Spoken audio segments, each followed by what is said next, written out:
What's going on, guys? I've got here a 2017 Ford Mustang, and I'm using this car to point out to you the location of the AC relay and some important fuses for the operation of the air conditioning. Before we head under the hood, just check to see if your horn works. I'll tell you why in a bit. So under the hood, we're going to find the AC relay as well as the AC fuse. It's behind this cover here, which is on the passenger side. We open it up by pushing on the tab here and lifting it up. Now it's this 10 amp fuse in position 23, which provides power to the AC compressor when the AC relay engages. And this is your AC relay right here. Now my favorite way to troubleshoot the AC relay is to have the engine running with the air conditioning turned on. At that point, I'll tap on this relay. Sometimes relays can get stuck, and by tapping on the relay, you can get it to start working again. Now, further troubleshooting beyond that, it's great to swap in a known good relay.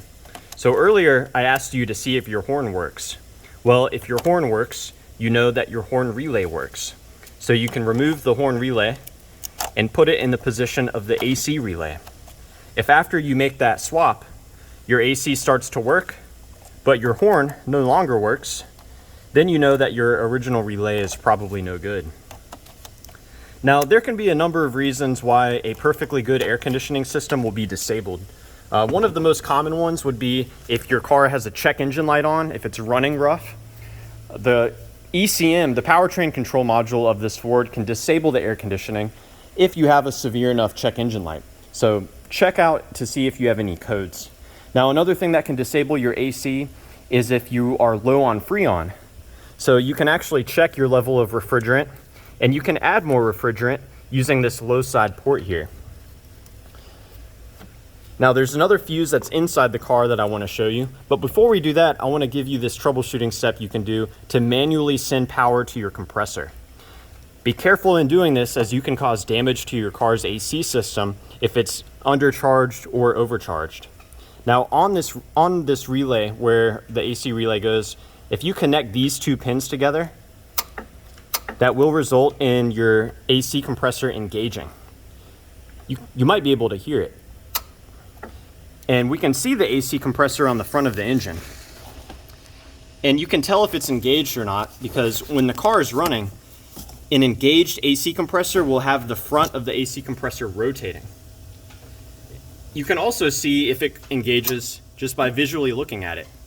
So this is disengaged, and this is me turning it on and off. So at this point, it's fully engaged. Now it's off.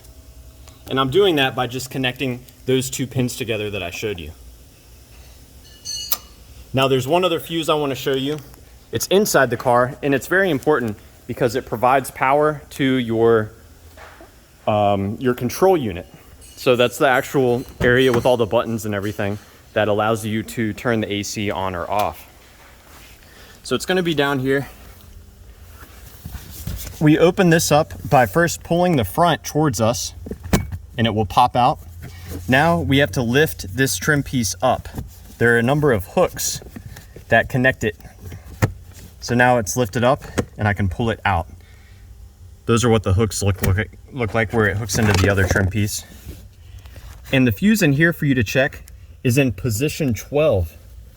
It's actually a 2-piece fuse, and I'll go ahead and pull it out for you so you can see what it looks like. So it is a 7.5 amp fuse located right here.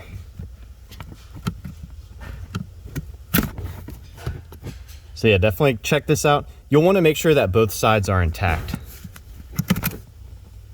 So yeah, I hope that this information was helpful for you, or at the very least a good starting point in troubleshooting the AC on your Ford Mustang. Please do let me know if you have any questions, or more importantly, if you have any advice. And thanks for watching.